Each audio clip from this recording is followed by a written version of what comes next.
Mister ladies நேயர்களுக்கு வணக்கம். இப்ப நம்ம பார்க்க போறது ரொம்ப ரொம்ப இம்பார்ட்டன்டான ஒரு விஷயம். நம்ம எல்லாருக்குமே அழகா இருக்கணும், எங்கா இருக்கணும்னு ஆசை.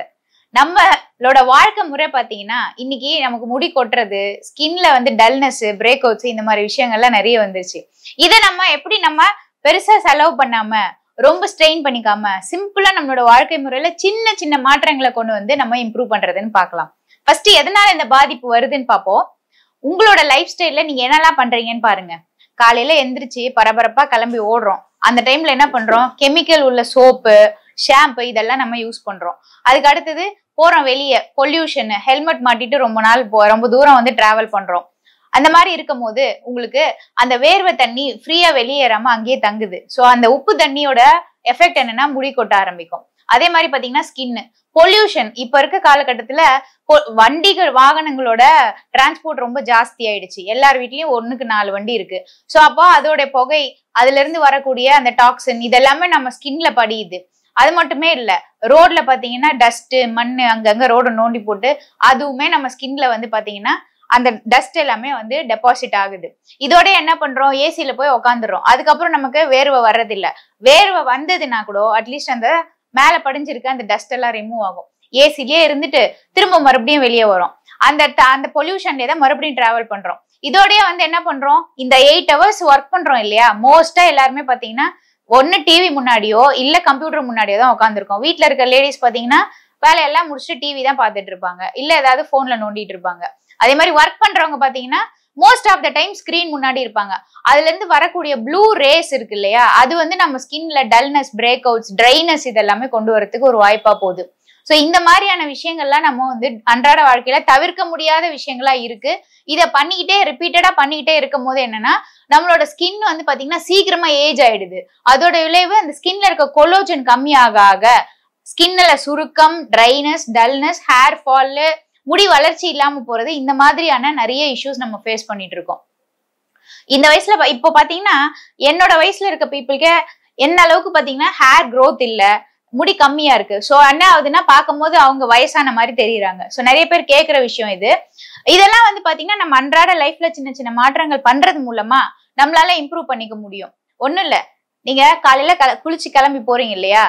வாரத்துல ஒரு 2 முறை நல்லெண்ணெய் தேய்ச்சி நல்லா உங்களோட ஹேரு, ஸ்கின் எல்லாத்தையுமே நல்லா ஒரு 1/2 hour ஊற வச்சுட்டு அதுக்கப்புறமா குளிங்க. சோ உங்க ஸ்கின்ல இந்த காலகட்டத்துல இருக்கக்கூடிய அந்த ஹீட் ஜென்ரேட் ஆகுறது, நம்ம பாடியில இருக்கக்கூடிய அந்த இதெல்லாமே நமக்கு குறைய ஆரம்பிக்கும். சோ அந்த ஹீட் குறையும் போதே நம்மளோட பிளட் சர்க்குலேஷன் இம்ப்ரூவ் ஆகும். அந்த சமயம் நமக்கு பாத்தீங்கன்னா தேவையான நியூட்ரிஷன் போய் சேர ஆரம்பிக்கும் அந்த இடத்துல. அதே மாதிரி இப்ப தேவையான நியூட்ரிஷன் எங்க இருந்து போகும்? நம்ம சாப்பிடுற சாப்பாட்டுல இருந்து தான் போகும். சோ உங்களோட டயட்ல சின்ன சின்ன விஷயங்களை மாத்தி ஒரு ஹெல்தியான டயட்டை இன்க்ளூட் பண்ண ஆரம்பிங்க. ஒண்ணும் இல்ல, நீங்க காலையில பிரேக்ஃபாஸ்ட் சாப்பிடுறீங்களா? அப்பயே ஒரு ஃப்ரூட் சாப்பிட ஆரம்பிங்க. இல்லையா ஒரு வெஜிடபிள் ஜூஸ் போட்டு குடிங்க. எக்ஸாம்பிளுக்கு சொல்லணும்னா இந்த carrot juice, beetroot juice, ABC ஜூஸ்லாம் நிறைய பேர் ட்ரை பண்ணுவாங்க. இந்த மாதிரி விஷயங்களை உங்களோட காலையில டிஃபன் கூட சேர்த்து எடுங்க. அதே மாதிரி அதுக்கப்புறம் பாத்தீங்கன்னா உங்களோட வாட்டர் இன்டேக், பிரேக்ஃபாஸ்ட் சாப்பிட்டு தண்ணி, மத்தியானம் லஞ்ச் வரைக்கும் நம்ம எவ்வளவு தண்ணி குடிக்கிறோம்? அப்படி பசிச்சாலும் ஏதாவது ஸ்நாக்ஸ் சாப்பிடுறோம். அந்த பசியை பாத்தீங்கன்னா நீங்க தண்ணி குடிக்கும் போது அது போஸ்ட்போன் ஆகும். சோ உங்களோட குடிக்கிற தண்ணி போயிட்டு உங்களோட ஸ்கின்ல இந்த கொலோஜனை இம்ப்ரூவ் பண்றதுக்கும், நீங்க சாப்பிட்ட சாப்பாட்டுல இருக்கக்கூடிய நியூட்ரிஷன் எடுத்துட்டு போய் உங்க ஸ்கின் வரைக்கும் சேர்க்கறதுக்கும் அந்த தண்ணி ஹெல்ப் பண்ணும். மத்தியானம் சாப்பிடுறீங்களா? மத்தியான சாப்பாட்டுல பாத்தீங்கன்னா அதுல protein rich food, omega 3 rich food, அதுக்கப்புறம் பாத்தீங்கன்னா iron, vitamin D rich food எல்லாம் வச்சு நீங்க சாப்பிடணும். இது எப்படிங்க நாங்க பண்றது? நாங்க ஆபீஸ் போறோம் அப்படின்னு நினைக்கிறீங்களா? ஒண்ணுமே இல்லைங்க, சிம்பிள் தான். புரோட்டீன் நிறைய விஷயங்கள்ல இருக்கு. நீங்க வெஜிடேரியனா இருக்கீங்களா? டோஃபு, பன்னீர், மஷ்ரூம், அதுக்கப்புறம் பாத்தீங்கன்னா இந்த சோயா பீன்ஸோட சோயா சங்க் சொல்லுவாங்க. இந்த மாதிரி விஷயங்கள் எல்லாம் புரோட்டீன் நிறைய கிடைக்குது. சோ இதெல்லாமே உங்களோட டெய்லி டயட்ல நீங்க இன்க்ளூட் பண்ணுங்க. அதே மாதிரி இந்த புரோட்டீன் கிடைச்சிருச்சு. Next omega 3. ஒமேகா 3 பாத்தீங்கன்னா விதைகள்ல இருக்கு, கீரைகள்ல இருக்கு. இந்த மாதிரி விஷயங்கள்லாம் நீங்க சேர்த்துக்கோங்க. அதே மாதிரி குக் பண்ற ஆயில்ல மிக்ஸ் பண்ணி குக் பண்ணணும்னு சொல்லுவாங்க. ஒரு நாள் பாத்தீங்கன்னா கடல் எண்ணெய், நல்லெண்ணெய், அதே மாதிரி ஆலிவ் ஆயில் ஆட் பண்ணும்போது உங்களுக்கு ஒமேகா 3 கிடைக்கும். ஒமேகா 3 எடுக்கும் போது உங்களோட ஸ்கின் க்ளோ நல்லா இருக்கும். கொலோஜனை நல்லா ப்ரொடெக்ட் பண்ணி தரும் உங்களுக்கு. அதே மாதிரி நெக்ஸ்ட் நீங்க iron, zinc, vitamin D rich food எல்லாமே எல்லா கீரை, காய்கறி, பழங்களை சேர்த்து வச்சு சாப்பிடும் போது அதுல இருக்கக்கூடிய நியூட்ரிஷன் உங்க பாடியில எல்லாமே கிடைக்க ஆரம்பிச்சிடும். இந்த மாதிரி விஷயங்களை உங்களோட டயட்ல இன்க்ளூட் பண்ணுங்க. அதே மாதிரி டெய்லி வேர்வை வர்ற மாதிரி ஒரு ஆக்டிவிட்டி கண்டிப்பா வச்சுக்கோங்க. காலையில எந்திரிச்சோடனே, அதுவும் காலையில 6 to 8 பாத்தீங்கன்னா வெயில்ல நீங்க இருந்த அந்த ஆக்டிவிட்டி பண்ணும் போது விட்டமின் டி கிடைக்கும், வேர்வை நல்லா வெளியேறும், உங்களோட பிளட் சர்க்குலேஷன் நல்லா இம்ப்ரூவ் ஆகும். இதெல்லாமே நீங்க பண்ண ஆரம்பிங்க. அப்படி காலையில பண்ண டைம் இல்லையா, ஆபீஸ் போறீங்க, லிப்ட்ல போகாம ஸ்டெப்ஸ்ல ஏறி நீங்க போய் உங்களோட ஆபீஸை ரீச் ஆகுங்க. கொஞ்ச தூரம் நடந்து போய் பஸ் புடிங்க, இல்ல உங்க 2 வீலர் ஒரு இடத்துல நிறுத்திட்டு அதுக்கப்புறம் போய் நீங்க உங்க ஆபீஸை ரீச் பண்ற மாதிரி பாருங்க. இந்த மாதிரி சின்ன சின்ன விஷயங்களை உங்களோட டே டு டே லைஃப்ல நீங்க பண்ணும்போது உங்களுக்கு பிசிக்கல் ஆக்டிவிட்டி ஆட்டோமேட்டிக்கா கிடைக்க ஆரம்பிக்கும். ஃபர்ஸ்ட் பிளட் சர்க்குலேஷன் இம்ப்ரூவ் ஆகும், நெக்ஸ்ட் வேர்வை வழியா தேவையில்லாத கழிவுகள் வெளியேறும். இது மூலமா உங்களுக்கு அந்த இம்ப்ரூவ்மெண்ட்ஸ் கிடைக்க ஆரம்பிக்கும். அது மட்டுமே இல்ல, தூக்கம் வந்து ரொம்ப இம்பார்ட்டன்ட்டுங்க. நம்ம தூங்கும் போதுதான் நம்ம பாடியில ரிப்பேர் அண்ட் க்ரோத் டெவலப்மெண்ட் எல்லாமே நடக்கும். நம்ம செல்லுக்குள்ள இருக்கக்கூடிய விஷயங்கள், கழிவுகள் வெளியேறதும், புதுசா நாளைக்கு ஒர்க் பண்றதுக்கு நமக்கு எனர்ஜி ஜென்ரேட் ஆகுறதுமே அங்கதான் நடக்குது. ஸோ நைட்டு தூக்கம் 7 to 8 hours தூக்கத்தை நீங்க மேனேஜ் பண்ணி தூங்க ஆரம்பிங்க. அப்படி தூங்கி ஃப்ரெஷ்ஷா எழுந்திருக்கும் போது பாருங்க உங்க ஸ்கின் நல்லா க்ளோவா இருக்கும். இந்த ப்ராசஸ் எல்லாத்தையுமே உங்களோட லைஃப் ஸ்டைல் எதையும் பாதிக்காம நீங்க சாப்பிடுற சாப்பாட்டுல நீங்க வந்து ஃபார் எக்ஸாம்பிள் சொன்னா உங்களுக்கு ஏதாவது ஹெல்த்ல ப்ராப்ளம் இருக்குன்னு வச்சுக்கோங்க, லிவர் ஃபேட்டி லிவரா இருக்கலாம், இல்ல கொலஸ்ட்ரால், சுகர், இந்த மாதிரி விஷயங்கள் உங்களுக்கு ஆல்ரெடி இருக்கலாம்.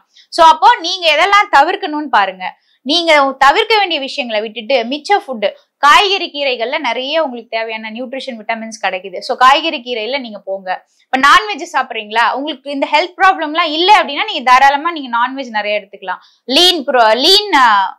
லீன் மீட்டு, அதுக்கப்புறம் அந்த சிக்கன், மட்டனு, எக்கு, இந்த மாதிரி விஷயங்கள் எல்லாம் புரோட்டீன் உங்களுக்கு நிறைய கிடைக்கும். இதெல்லாம் நீங்க ரெகுலர் பேசிஸ்ல சாப்பிடுங்க. அதே மாதிரி மீன்ல வந்து பாத்தீங்கன்னா கொலோஜன், புரோட்டீன் எல்லாமே கிடைக்கும். ஸோ இதெல்லாத்தையும் நீங்க உங்க டெய்லி டயட்ல ஆட் பண்ணி உங்களோட சாப்பாட்டை வந்து நல்லா நியூட்ரிஷன் ரிச்சா வச்சு நீங்க பேலன்ஸ்டா சாப்பிடும் போது உங்களோட ஹெல்த் வந்து பாத்தீங்கன்னா இம்ப்ரூவ் ஆக ஆரம்பிக்கும். ஸ்கின், பிளட் சர்க்குலேஷன் எல்லாத்துலயுமே உங்களுக்கு அந்த இம்ப்ரூவ்மெண்ட்ஸ் நீங்க ஃபீல் பண்ண முடியும். இதெல்லாம் சாப்பிட்டா வெயிட் போடாதான்னு கேக்குறது எனக்கு புரியுது. உங்களோட டயட்டை பேலன்ஸ்டா வச்சுக்கணும்னு சொன்னேன். நீங்க இதெல்லாம் எடுக்கும் போது உங்களோட கார்போஹைட்ரேட், அதாவது ரீஃபைன்ட் கார்போஹைட்ரேட் சொல்லுவோம், ஒயிட் ரைஸ் எடுக்கிறோம் இல்லையா, அதோட போர்ஷனை கம்மி பண்ணிட்டு இந்த மாதிரி புரோட்டீன், விட்டமின்ஸ், குட் ஃபேட் நிறைஞ்ச டயட், ஃபைபரும் இருக்கணும் உங்களோட டயட்ல. இந்த மாதிரி வச்சு நீங்க சாப்பிடும் போது உங்களோட அந்த டயட் வந்து பாத்தீங்கன்னா வெயிட் இன்க்ரீஸ் பண்றதுக்கான ஆப்ஷனா ஆகாது. ஸோ நீங்க ஹெல்த்தியாவும் சாப்பிடலாம், வெயிட்டும் கெயின் பண்ணாம உங்களோட ஸ்கின்னையும் ஹேரையும் நல்லா சூப்பரா க்ளோ பண்ணி நல்லா ஹாப்பியாவும் ஹெல்த்தியா இருக்க முடியும். நீங்க உங்களோட ஏஜ் யாரும் கண்டுபிடிக்காம இருக்கிறதுக்கு இந்த டிப்ஸ் எல்லாம் அப்ளை பண்ணுங்க. மீண்டும் வேற ஒரு பதிவில நம்ம சந்திப்போம். நன்றி, வணக்கம்.